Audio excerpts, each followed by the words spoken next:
These are the Night City data shards, recovered from corporate servers and street terminals across the free city. Corporate memos, gang manifestos, medical reports, underground journalism. Fragments of a civilization in systemic collapse. The year is 2077. The Fourth Corporate War is history. The Unification War has ended, and Night City stands free and autonomous, a chrome and concrete monument to humanity's greatest achievements and its darkest impulses. What you're about to hear represents years of investigative journalism, data recovery, and street-level documentation. These are the voices corporations tried to silence, the reports they buried, the testimonies they dismissed as conspiracy theories. From the macro-level collapse of institutions to the micro-level destruction of individual lives. These documents trace Night City's transformation from corporate dystopia into something far worse. We begin with a simple question. Was it an accident or sabotage? Rewind if you must. Press play when ready. Accident or sabotage? Despite a construction inspection and investigation by local authorities, the cause of the explosion remains a mystery. The incident occurred more than a week ago at a construction site in Pacifica, where foundations were being laid for the buildings of a new food and entertainment zone. Although the explosion did not damage the foundations, most likely, the center of the explosion was below that level, but work was halted immediately for fear of the structures collapsing. Interestingly, despite the ongoing inspection and investigation, work on the site resumed just 3 days later, an increased count of Militech guards being the only change prior to the explosion. When asked about the likely cause of the explosion, the developer ruled out human factors such as a terrorist attack or sabotage. The building inspection reports states the cause of the incident was a natural gas explosion. All foods, the future of meat. Not only are all foods products healthy and nutritious, they will feed our future. Soon, All Foods will launch a pilot line of new products to complement the Easy Beef brand. This series of meat products will be based on flatworm cultures, which have been found to significantly help increase metabolism, slow weight gain, and cleanse the intestinal tract. We hope the Flatworm Initiative will usher in All Foods' latest successful generation of meat products. America after the war. The turbulent years of 2024 to 2035. At the end of the Fourth Corporate War, in order to establish relative order under the federal government, President Elizabeth Kress imposed martial law on NUS member states and nationalized the domestic arms manufacturing giant Militech. Preoccupied with their own internal issues, most of Europe and Japan paid little attention to developments in North America. Back in the 1990s, corporations had already begun aggressively purchasing huge swathes of arable land from farmers. Those who were left with no choice but to sell eventually found each other and organized into larger groups, or clans, to improve their odds of survival. Looking for reliable work opportunities meant staying on the move, and often specializing in transport contracts. Yet once the war settled down, their convoys became the single reliable, safe method of interstate shipping. In other words, this time of crisis and adaptation played a major role in the emergence of the so-called nomad social class. Meanwhile, in the 2040s, NetWatch created an immense firewall, dubbed the Black Wall, to partition a safe part of the net for human use and curb the threat of rogue artificial intelligences in cyberspace. At the organization's discretion, humanity was forced to sacrifice its access to inestimably valuable resources and knowledge for the sake of net security. Arasaka Academy. Best of the best, or best for the best? Arasaka Academy emerged as the #1 ranked institute of secondary education in Night City for the 4th consecutive time, according to the Night City Perspective's annual review. The periodical earns the lion's share of its advertising revenue from the Academy's namesake corporation, though their editorial staff claims this financial corporation does not influence their rankings. The magazine's education experts claim Arasaka's academy's infrastructure has no equal in Night City. Bias or otherwise, we cannot argue them on this point. Lessons are primarily conducted via virtual reality or AI-generated lesson plans suited to the students' group's specific needs. Public schools, meanwhile, can only dream. It comes as no surprise, then, that parents who are not gainfully employed at a megacorp are increasingly willing to incur a lifetime of debt for a chance to give their child a chance at the city's most prestigious education. But there are many uncomfortable truths the Academy is struggling to keep silent. Academy administrators promote a culture of constructive competition among its pupils as a way to forge the world's next great corporate executives. A rat race by another name, with a diploma at the finish line. Night City Perspective factors placement in corporate leadership roles into their calculations, and with this criterion I take no issue. What they don't include, however, is the dropout rate. The enormous pressures these students face inevitably translates to anxiety, depression, and for some, even suicide. These rates are especially high for students outside the Arasaka corporate family. Such is the dark side of the Arasaka Academy's glowing reputation. Thank you for reading and supporting independent journalism. Find more inconvenient truths, visit my blog. Your donations keep the lights on and my coffee mug full. Arvin Accord redefined. Ever since Mayor Ryan declared Pacifica an independent district, I keep wondering what it really means, and what will the long-term ramifications of that decision be? Will it result in a small-scale war? 2070's Arvin Accord clearly defined Night City as free and autonomous, a result of Ryan's efforts and political savvy. But as soon as the dust has settled, the mayor realized that some of the land he so valiantly fought for may be nothing more than dead weight as far as NC's welfare is concerned. Dropping Pacifica from the administrative boundaries of the free city of Night City has been a drawn-out process, since long-term action is always easier to digest by the public. But in reality, the district hasn't been considered a part of the city for a long time, by NC residents and even the NCPD, which withdrew from Pacifica years ago. But the official split came only when he needed to boost his support by massaging the crime stats. So where did Pacifica find itself after the end of the Unification War? The Arvin Accord did not end the war, but simply moved it elsewhere, without designating clear winners or losers, or appeasing the ambitions of anyone involved.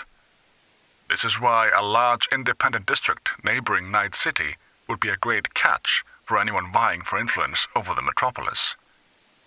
The ambiguity of borders described in the Accord makes Pacifica a perfect location for everyone working in the shadows, and any kind of operations would not necessarily lead to breaking the 2070 treaty, but rather its creative reinterpretation. Avian Extermination Act. The AEA was adopted by the Night City Council on May 4, 2063. Purpose. In the face of increasingly frequent and deadly zoonotic disease outbreaks, the City Council has decided that the most effective method for reducing the risk of infection among residents is via the extermination of all avian life within 18 miles of the city limits. See Figure 1. The extermination process will begin on May 7, 2063, once the call and selection of tenders for the contract have been completed. See Annex 2. Chiba 11. Every megacity has a center and a periphery, business districts and joy houses, and no megacity is complete without one or two slums. These are neighborhoods that even corpo suits are afraid to walk through, where the police don't respond to emergency calls, where the ambulances take the long way around, and where the rattle of gunfire never stops. In Night City, it's Pacifica. In Berlin, Pankow. And in Tokyo, Chiba 11. Those unlucky enough to be born in Chiba 11 usually end up facing two choices: join a gang and kill or be killed, or worm your way under a corpse protection. The suits in their glass towers look down on the lowlife spawn in Chiba, but they're very well aware that if you save a person from abject poverty, they'll do anything for you without a moment's hesitation or guilty conscience. That's why Japanese zaibatsus open their doors to a select few from Chiba, the strongest, most determined, and above all the most cunning. These supposedly fortunate souls are sent on the most lethal missions to the most dangerous corners of the world. Most die or disappear, while those who survive this trial by fire are welcomed back home as legends. Contemporary Netrunner groups. Among all notable Netrunner groups, or cells, in recent years, found in translation, has undoubtedly emerged as the most infamous. The four members of their group, known only by their aliases JD, AP, SK, and BPM, primarily target major braindance studios and productions. The first reported cyber attacks perpetrated by Found in Translation, FIT, were breaches of studio data fortresses that contained braindance files slated for release. They made slight adjustments to the recording data in order to replace positive emotions toward corporations with hot-blooded hate and to erase corporate logos that were planted for promotional purposes. In July 2076, after a FIT-altered version of the braindance Badland Raids hit the market in the Pacific Northwest, many consumers took to the streets of Seattle in a surge of violent anti-corporate riots. Following the incident, studios tightened security measures, and law enforcement authorities formally recognized FIT as a terrorist cell that posed a significant risk to public safety and order. In response, FIT adapted its tactics. Rather than solely launching attacks on braindance producers, they've begun to infiltrate domestic and commercial braindance units to corrupt or alter data. Their most recent data manipulation attacks on the braindance's Wasteland Fury and Slave to the Supervisory Board have cemented their reputation as a formidable Netrunner cell that refuses to yield to outside pressure. Dogtown. Analytical Summary. Dogtown, an area on the outskirts of Night City, controlled by a militia group known as Barcast. It's a former site of significant Militech investment, currently classified a Level 2 threat to un-US security interests. Barcast, militia organization headed by Kurt Hansen, former Militech colonel, ID 4732688215. See also Operation Midnight Storm. Hansen implemented a military command structure to establish and exercise control. His inner circle consists mostly of former Militech soldiers who served under him during Operation Midnight Storm. Barcast has known links to criminal organizations on every continent. These arrangements primarily involve the illegal trade and trafficking of weapons. Internally, Barcast enforces robust surveillance and rule of law within its area of control. It has also consistently organized humanitarian aid to the district's poorest residents. Population. No official record exists of the Dogtown resident or transients. Estimated population 6,000 to 8,000. Many residents are likely undocumented and or wanted persons in Night City or the NUS. Demographics are diverse, difficult to measure and subject to frequent change. Urban structure. Predominantly repurposed infrastructure from the initial Serenisance District Development Project, as well as the subsequent revitalization attempt in the 2050s. Most structures remain uninhabited or have been minimally adapted to suit temporary habitation. Barcast has restored some buildings to conventional living standards. The majority of residents live in makeshift dwellings. Dubai. Sand and death. I heard a troubling click. My Geiger counter. May it rest in peace. I stood on a glass surface, some parts smooth as ice, others cracked and jagged. The earth I walked on was formed from melted sand, after a thermonuclear bomb detonated here, one of the 5 that fell on Dubai. I recalled old stills from the end of the 20th century, skyscrapers like crystal obelisks touching the sky, supercars, palm trees. Now, nothing. Like a surreal frozen sea, blanketed by the irradiated dust of the Arabian Peninsula, and glinting under the desert sun. But nearby, in the city's former suburbs, life continues on. Difficult, brutal, cutthroat, but life nonetheless. Few dare venture outside without a hazmat suit, makeshift or otherwise. Any sort of dwelling must be built with concrete walls, measuring at least 13 feet thick, and without a single window. This offers survival, yes, but to what end? Unlike in the corporate haven of New Dubai, erected deeper into the Arabian Gulf, The average life expectancy in old Dubai is a mere 30 years. Still, some have found advantages to life here. No visitors. Neither Netwatch nor any corporate special force unit will deploy here. This land of glass and dust has become asylum for some of the world's most wanted criminals.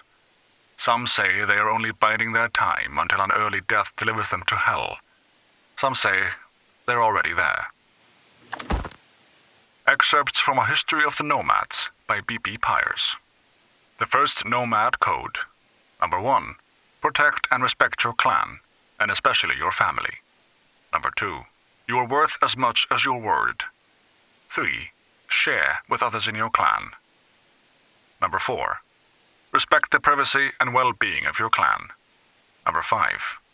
Never put your clan in danger. Number 6. Always take honest pay for honest work. The new Nomad Code. Number 1. Protect your family and clan. In that order. Number 2.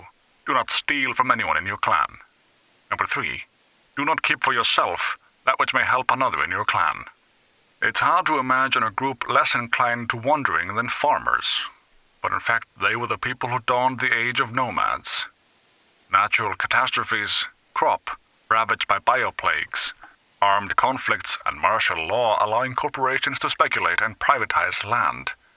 All this forced them into a life on the road. The first clans recognized as nomadic were the Aldecaldos and the Hodes, followed shortly by the Snake Nation, Thalos Nation, Folk Nation, Blood Nation, and Metacorp, a total of 7 nations. The nomad nations are divided into tribes, which are subdivided even further into clans and families. A family typically numbers between 10 and 100 people, while the biggest nations can reach up to 1 million. At first, nomad activity was seen as anarchistic and subversive, mostly, as you can imagine, by corporations, who quickly realized they wouldn't be able to control them. The biggest irony in all this is that it's thanks to the nomads that our cities were rebuilt after the wars and catastrophes that marked the first half of the 21st century. After all, families come together to build, not to destroy. In the shadows of mega buildings. One could say we're living in stable times. The Fourth Corporate War is ancient history. The Unification War is over and done with, and Night City is a free city, a jewel embedded between 2 Californias. Living here, you might have the impression that everything is okay in the world. But look around. The world is not okay. Despite technological recession between 2020 and 2040, reducing global pollution levels, humanity is still facing monumental existential threats. Climate change has turned into climate disaster. Its effects are irreversible and dangerously unpredictable. Hurricanes, tornadoes, droughts, floods. Natural catastrophes are growing in strength and frequency across the continent, leveling entire regions. Access to clean water is becoming increasingly more scarce, as well as fertile land. Hunger and starvation still reaps a bloody human harvest in Asia and Africa, where corporations had no interest in building vertical hydroponic farms. Meanwhile, advances in cyber modification have given rise to a new problem, cyberpsychosis. And though we've been aware of cyberpsychosis for over half a century, and know that incidents of cyberpsychosis are inextricably linked to a person's level of implantation, we still do not know why some are more prone to carrying out violent attacks than others. Let's not also forget the more serious issue of mass inequality, record high crime rates, including in places like Night City, and social unrest linked to immigration in almost every corner of the world. So I ask you again, look around. You see all these problems in Night City already. Maybe you're standing in the shadows of a mega building and you think, Night City is Night City. The rest of the world's problems don't affect me, right? Right? Inside Metacorp. We associate nomads with chaos, societal collapse, technological backwardness, and for good reasons.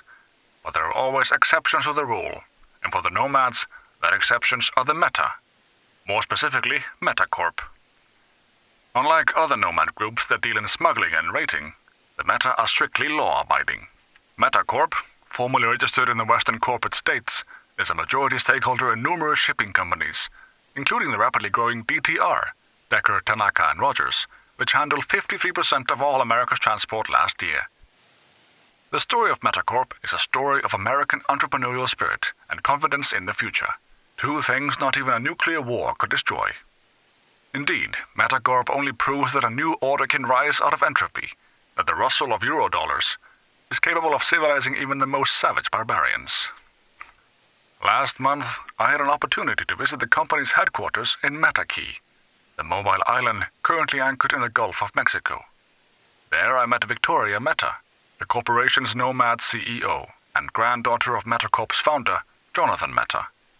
Victoria had clearly inherited his steely gaze and enterprising mind. LatAm Wars. As a direct result of the armed conflict on U.S. soil from the early 1990s until the early 2000s, Latin America, comprising South and Central America, remodeled itself into a strong federation of independent nations, bound through mutual aid and cooperation. The US's military presence was forced from Latin American territories, with the exception of Panama, where it stood its ground despite fierce pressure from guerrilla forces. Many researchers and contemporary historians maintain that, in fact, the LatAm Wars were responsible for the US's eventual collapse, breaking up the Gang of Four, CIA, FBI, DEA, and NSA, and decimating the U.S. Army. However, it's important to bear in mind that no external conflict could have toppled the colossus of American imperialism, were it not already built on clay foundations. Mystical rapture in film. The supernatural as a subject has begun to disappear from film over recent years. Yet another symptom of the world sliding from the spiritual realm into a profane cesspool of materialism, laced with realism. That's why Brides of Satan, a film detailing the sexual escapades of medieval villages in the pits of hell, deserves all the more attention. This seemingly hackneyed plot gives rise to deeper questions on the nature of good and evil, reminding us of mankind's ultimate helplessness against the power of Satan, who has one singular aim: to ravage the feeble, trembling human soul. Brides of Satan is a must-see film for anyone interested in themes such as axiology and medieval European history. Night City and the painful return to normality. Rebuilding Night City's center after the terrorist nuclear attack was no easy feat. Along with the end of a global conflict known as the Fourth Corporate War, the United States entered a period of unrest, resulting in the then-President Elizabeth Kress forbidding one of Night City's largest employers, the Arasaka Corporation, from conducting business in the USA. Instead of offering to help to rebuild Night City, America's leaders urged residents to abandon their homes, writing the city down as a loss. Scattered and desperate, they could have easily lost hope, but the proud Night citizens ignored the authorities' instructions, decided to remain, and bring the city back to its former glory. The Night Corporation offered full-body conversions for those who agreed to work in radioactive zones and clear hazardous debris. To cope with overcrowding, dozens of new mega-buildings rose up from the rubble. The design of these one-size-fits-all structures expanded on the idea of vertical malls from the previous era, adapted to suit the needs of thousands of tenants and consumers. Finally, in 2052, the mission to rebuild Corporate Plaza began. The message to the world was clear: Night City is reopening for business. Night shipment. The freighter, Tristesse de Carabes, has set off from Port-au-Prince. It should sail into Night City by tomorrow midnight.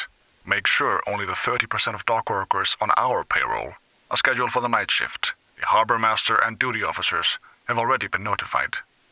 Our target is container GCNU 861030J from the owner of the Grimaldi, hauling a hidden surprise in the bauxite shipment. We'll need 2 trucks for transport to Dogtown. Remember, this is a Kurt Hansen priority delivery. Screw this up and heads will roll. Pompadour. Outer space, my life in orbit. What's life in space like? Comfortable. Of course, not everything's a bed of roses. Gravity below 1G isn't great for your bones or muscles. Synthesized food isn't to die for, and stuff from Earth is as rare as it is expensive.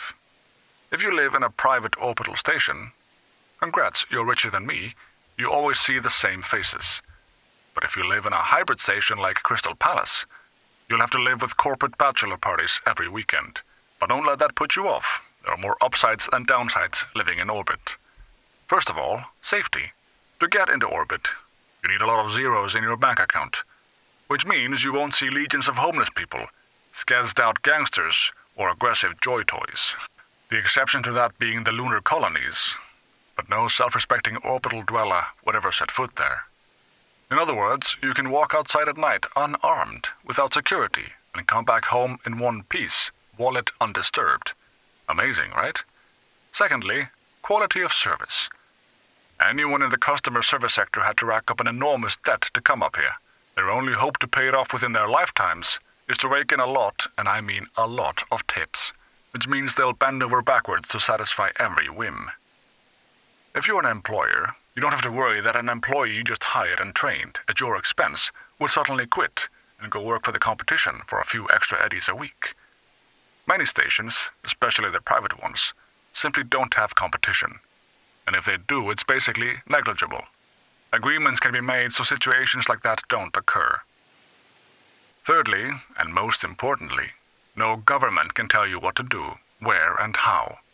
Orbital stations are autonomous and governed by their own laws, and there aren't that many of them.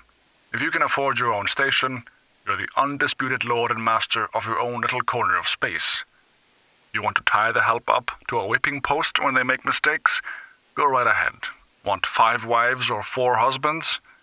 I'm sure you'll have a line of willing volunteers. Haiti Reborn. A look at post-religion and techno-mysticism. When the people of Pacifica mention the name Agwe, they don't refer to the ancient voodoo deity, the patron Io of sailors, the captain of the ship Imamu that transports a soul across the seas to Guinea.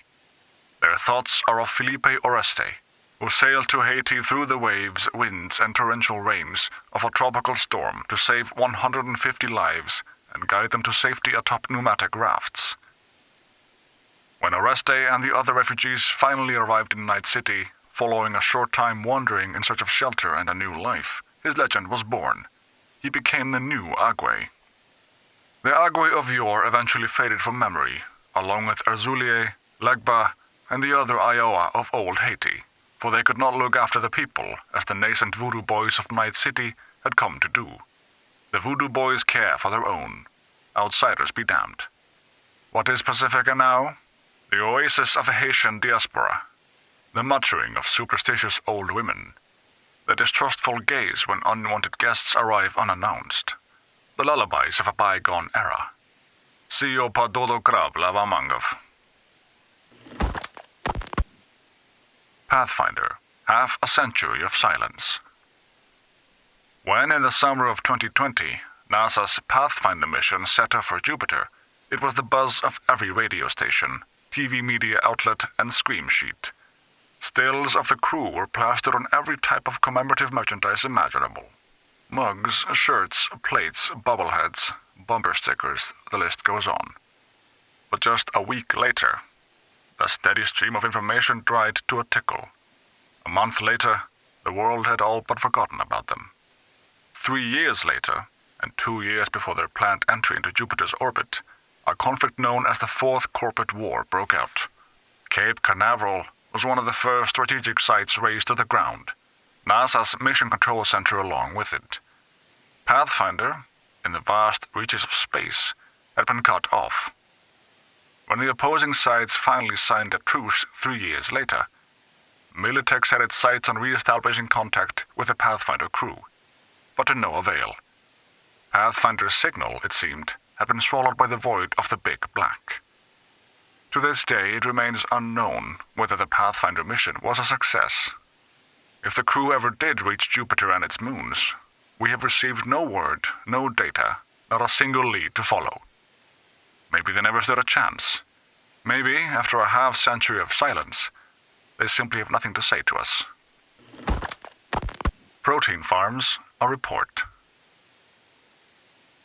Protein farms are currently the source of most meat and meat substitute products in Night City. Biotechnica is the clear industry leader, providing for over half of the city's demand for alternative protein.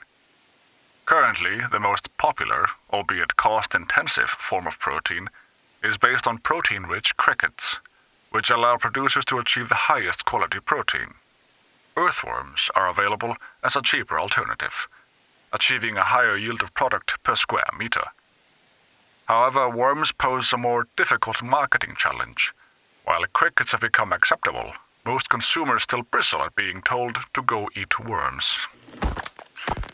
Remember the Red Decades. Let's be real. What kind of person was Elizabeth Cress?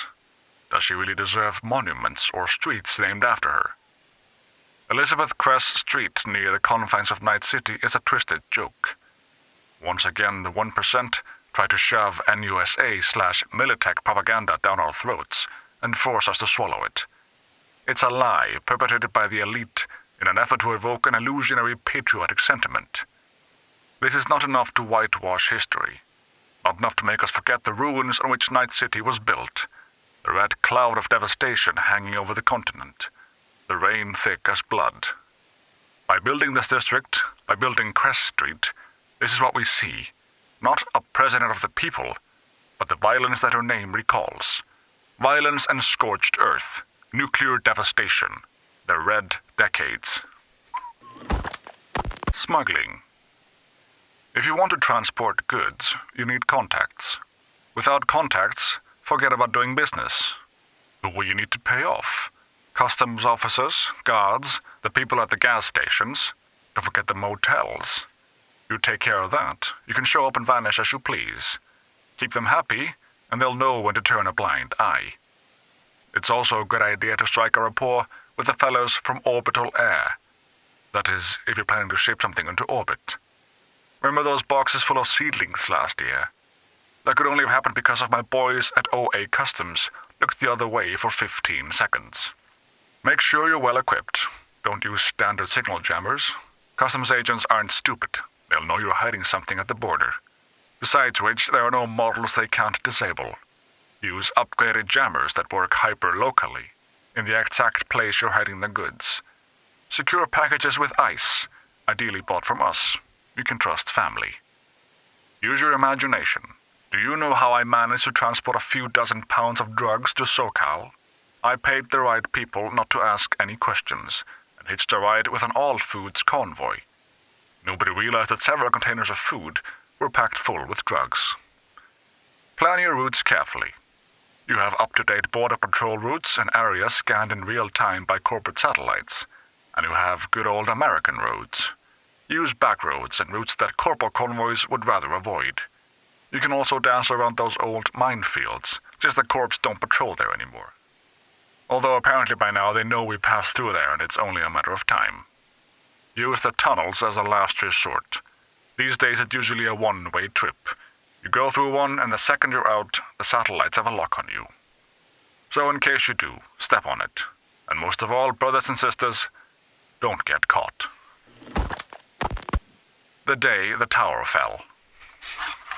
In early August 2023, a single event would change the course of history.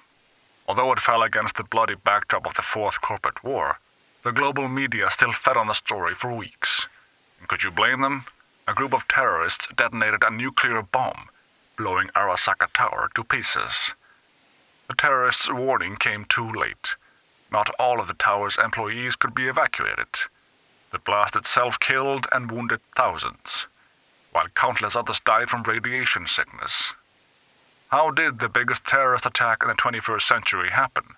Who was behind this catastrophe? To find the answers, we'll need to first understand the context of that era. The early 2020s was a period of unrest for Night City, and anti-corporate sentiment was at an all-time high. In the epicenter of the city's lawlessness stood the Atlantis Club. It was seen as an island of resistance against the powers that be, primarily megacorporations like Militech or Biotechnica, though a special place in hell was reserved for Arasaka, the Japanese arms manufacturing Zaibatsu, that held the most influence over Night City.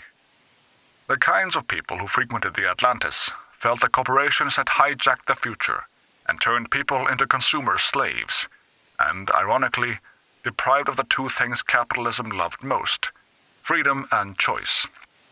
These people called themselves edge runners. They positioned themselves against the corporate world order. They declared their own freedom and opposition to the status quo, but deprived of any peaceful way to meaningfully change what they called the system, they reached for more radical methods of self-expression. And these people were no strangers to violence. The fall of the backers.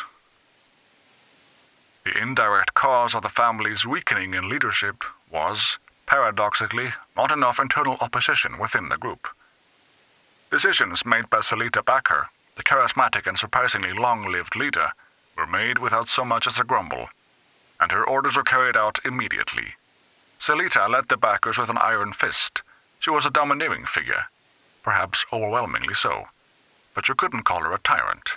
Loved and respected by all, toward the end of her life she seemed to regret that nobody in the family tried to take power, or at the very least challenge her authority. After her death, the family entered a transition period. Salita's position was occupied successfully by Delu Backer, Lorna Ruiz, and Chari Dallin. None of them led the family for more than 2 years. Delu died during a skirmish with Raffen Shiv. Lorna resigned, and Chari simply collected her things and disappeared from camp one day. It seems that the family depended so long on Salita that when she was gone, nobody could make any firm, unilateral decisions.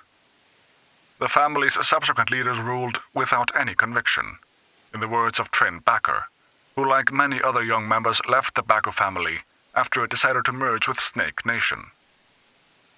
Trin: when I looked at Delo or Chari, I had the impression they had an invisible sign over their heads that said, "What would Salita do?" Lorna was all right, but she drank too much. To be honest, I don't blame her. I think Grandma's heart would break if she saw how quickly her successors went through the family's supplies and tore up contracts and agreements with other clans. And the idea to join Snake Nation? We might as well have asked Raffen Shiv to line us up on the dirt and execute us. What's the difference? That was the true end of the family. That's why I, Ossian, Lil Elam, Afshin, Persia, and others decided to leave. SW: do you still keep in touch? Trin: no. The false rumors circling Busan. Conspiracy theorists have recently been roused by news of alleged human activity in the ghost city of Busan. Our younger readers may not recall that the Korean city, formerly 4 million strong, was wiped off the face of the earth during the Fourth Corp War. Unofficial sources out there point the finger at Militech, whose tendencies of tyranny led to the creation and spread of lab drown, deadly virus. Accident, experiment, whatever the truth, the virus proved so virulent that the United Korean government still won't lift the strict quarantine on Busan all these decades later. So, why did all these tabloid junkies and sensation seekers all of a sudden become so interested in the dead city again 50 years later? A Seoul-based detective unearthed satellite images showing signs of life. Well, technical life, that is, in the form of active machinery. But no real surprise there. After all, Busan was one of the world's most heavily automated metropolises. It was a human virus, not the computer variety. Many of the robots go out their work, their repairs, their trash scooping and sorting. These mystery sat images, just some computers that never got turned off. That's it. The people of United Korea can sleep easy tonight, knowing Busan is a ghost town in the metaphorical sense only. The Max Tack Way by Matthias Maddox. Forward to the second edition.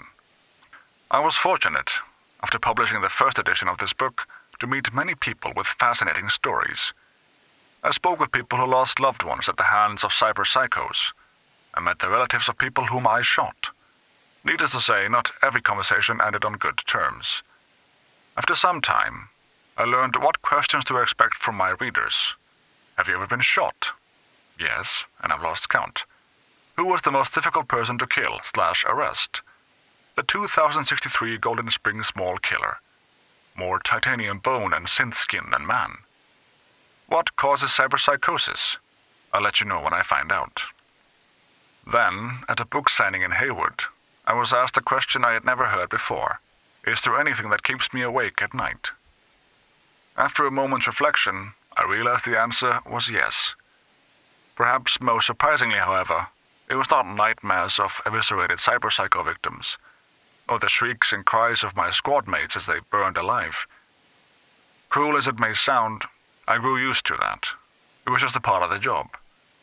No, what caused my heart to pound as I lie in bed late at night is the thought that one day I, too, could succumb to cyberpsychosis.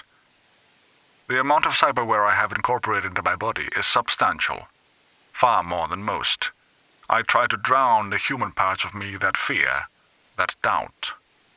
I'm aware of just how fragile my humanity is.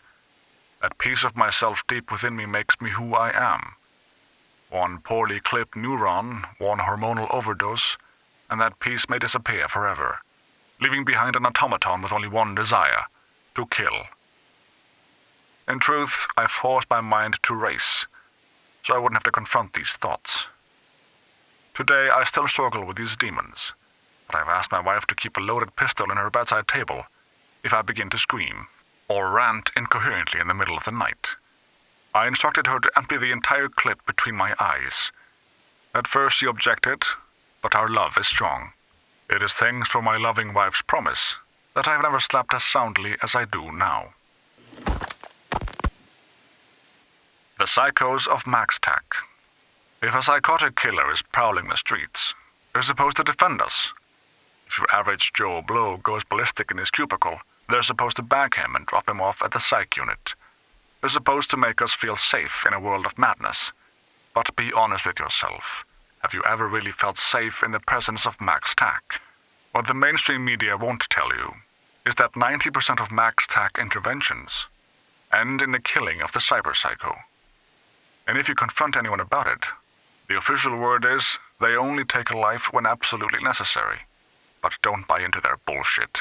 For them, the kill is a must, to keep bystanders happy with the display of blood-stained justice. And if a few civilians die, tough. They'd say it's a necessary evil for the greater good. Only, whose good exactly? I witnessed one of these interventions firsthand. The cyberpsycho stormed into a mall, armed to the teeth, and shot 7 people before slipping into a detached state of calm, mumbling God knows what to himself. MaxTech arrived after a few minutes and immediately opened fire. The gunfire jolted the psycho back into a frenzy. By the time MaxTech secured the area, 25 people had died. What a heroic success, huh? You waiting for the bottom line? Here it is. All MaxTech members used to be cyberpsychos themselves. Every single one. The same people who butchered innocents on the streets just a month, a week, a day earlier are now our knights in shining armor.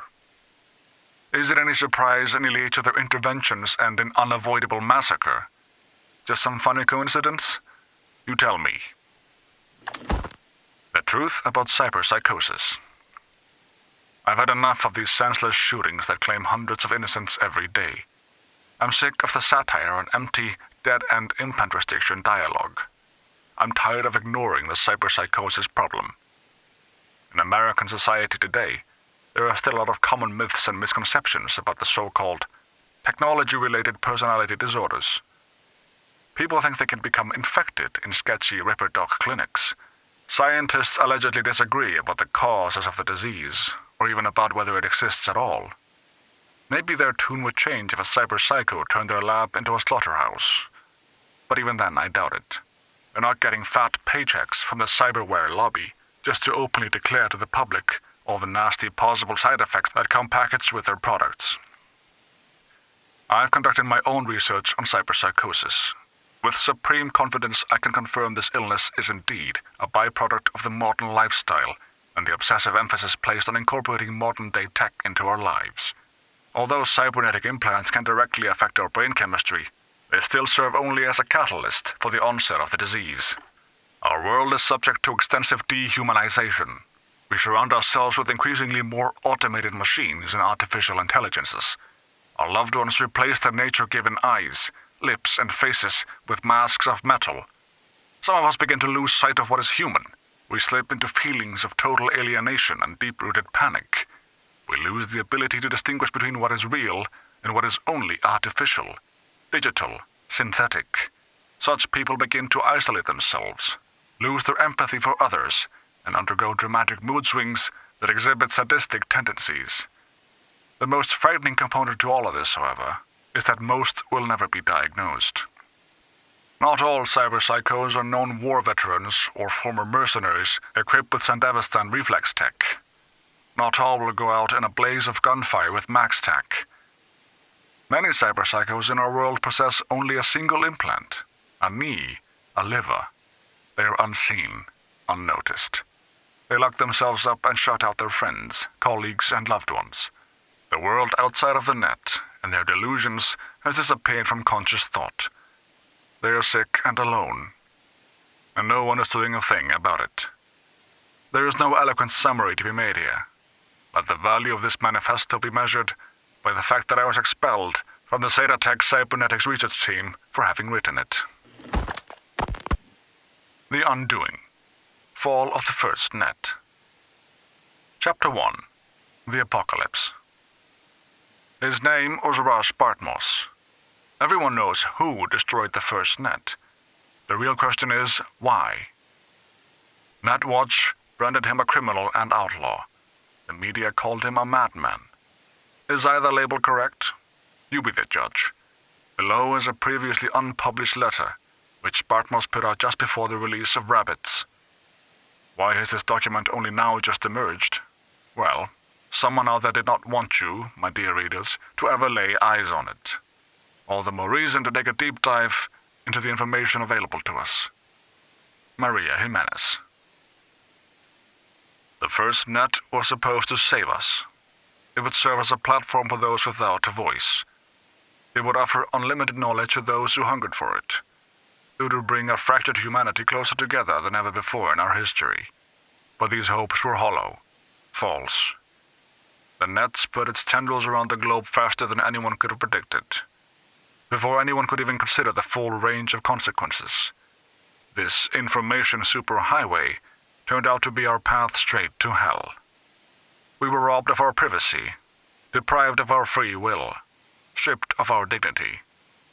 It was supposed to save us. But now even the net itself cannot be saved. It was molded by the corpse, with sharp edges, spikes, and traps at every corner. Think of the net as a stream of water that flows gently into our minds before freezing, swelling, and destroying us from the inside out.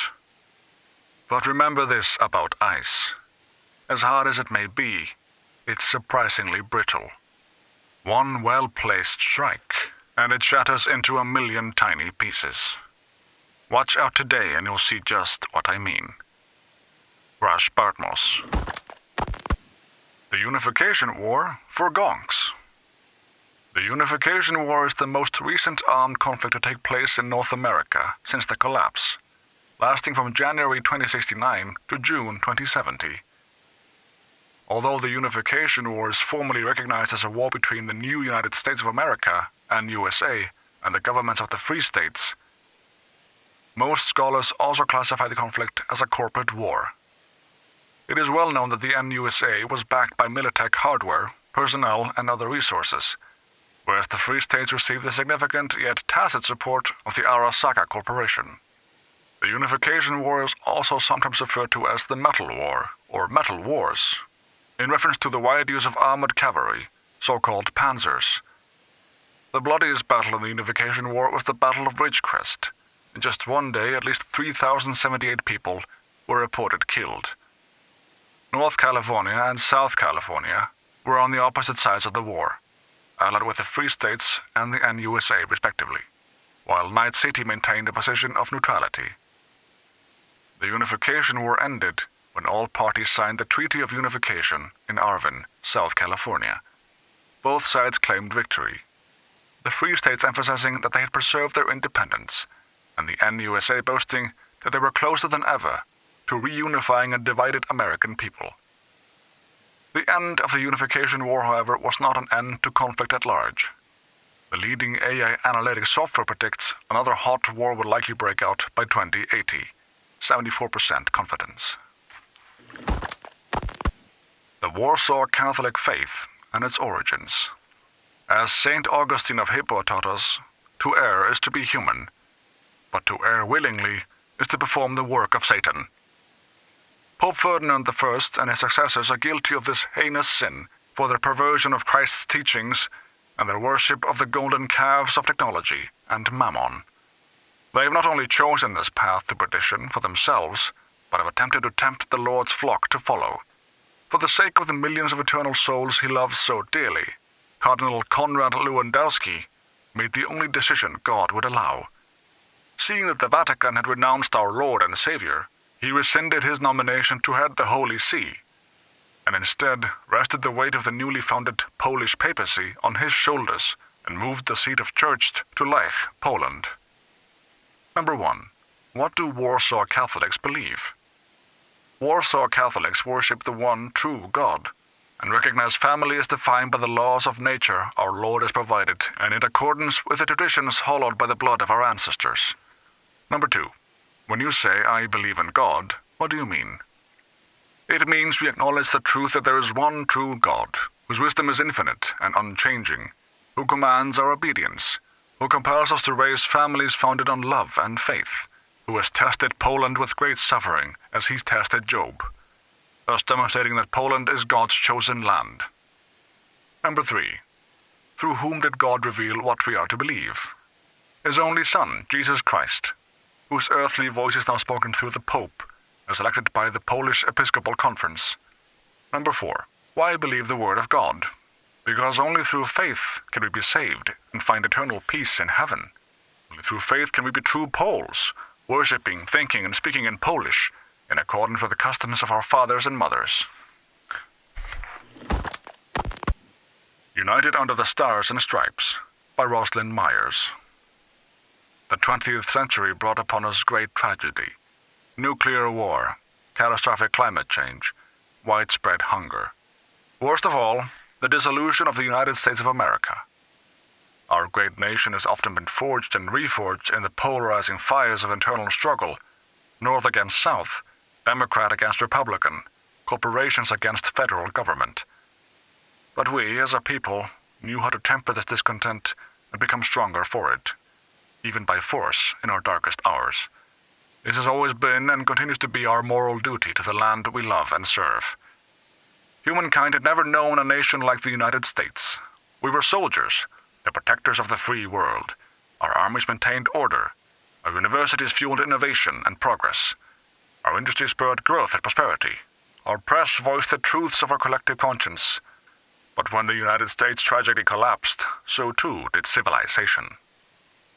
The time comes again, as it has so many times before, for America to rise up and set the world on a new trajectory of hope.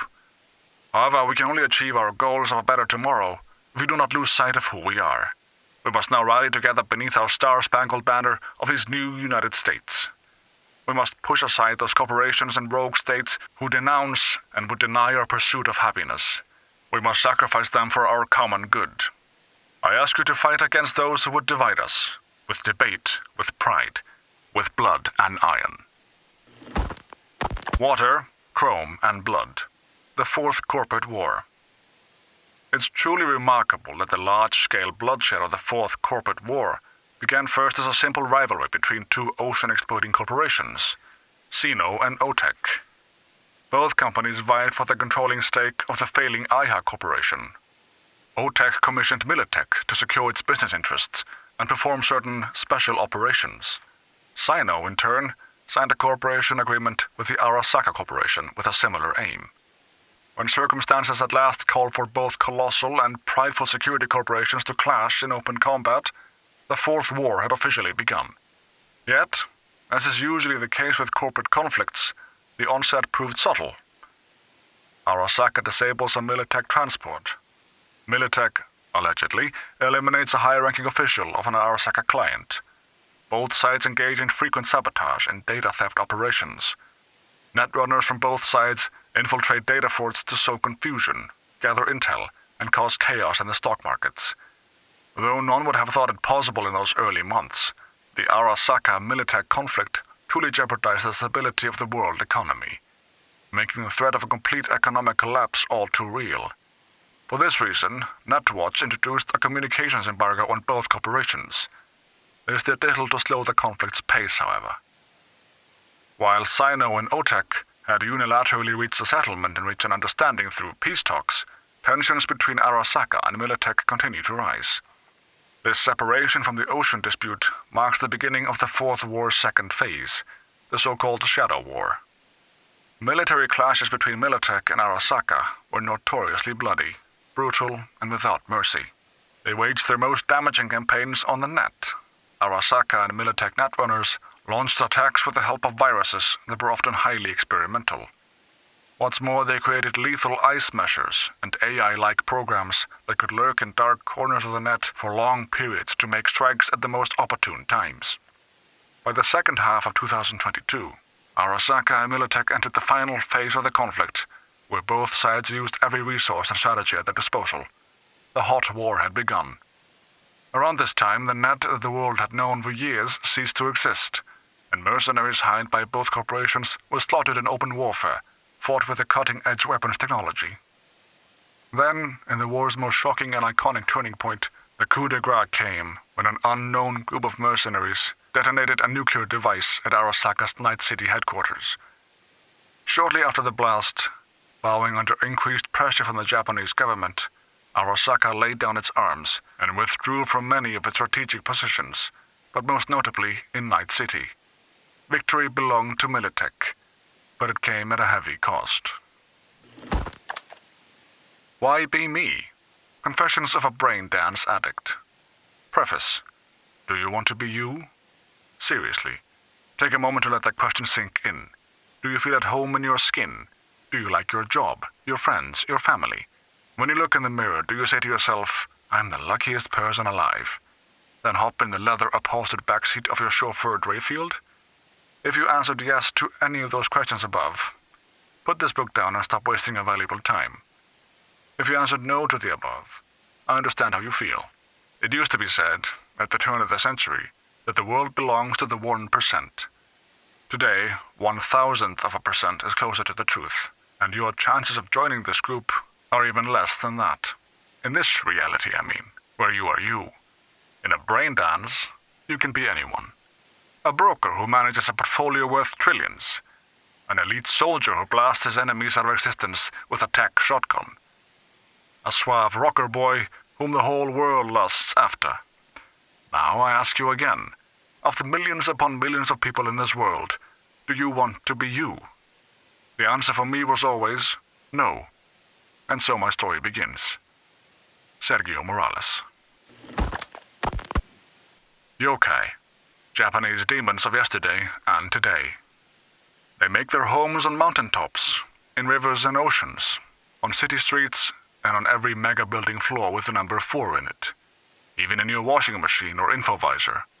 Some appear in concrete places, while others simply haunt a specific person. They're there when you hear a strange noise in the middle of the desert. They're there when you feel like someone's watching you, although there's not a soul in sight. They're there when you glimpse something out of the corner of your eye, something nobody else seems to notice, but you were just at the river docks for your checkup. The yokai first appear in Japanese literature in the year 797. These mysterious beings, though closely linked to the invisible realm of the dead, have been alive in the Japanese consciousness from the very birth of animism. It's not that the Japanese believe in the yokai. They simply know the yokai exist. In addition to phantoms, ogres, and other mysterious phenomena, the yokai also include a group of shape-shifting demons called obake, or bakemono. The bakemono are said to sometimes take the form of a faceless person, a one-eyed scarecrow, or an animal. It is said that when a cat reaches a certain age, it becomes a bakeneko. These yokai are able to walk on their 2 hind legs, speak and dance, assume human form, or even devour their owners and take their place. The bakeneko sometimes visits people in their sleep, or even wake the dead. All they have to do is hop over a corpse to bring it suddenly back to life. However, the demons are capable of much, much more. One should exercise extreme caution around a double-tailed cat. This is a nekomata, a yokai with shamanic and necromantic capabilities, able to place curses on people and control the dead. In its human form, a nekomata resembles an old woman, often one addicted to some substance or other. and with an eerie, disturbing air about her. However, let me assure American readers of this book, today the most likely place you'll find a Bakeneko is in the form of a lucky Maneki-Neko figurines. After all, real cats are an even rarer sight these days than your average yokai.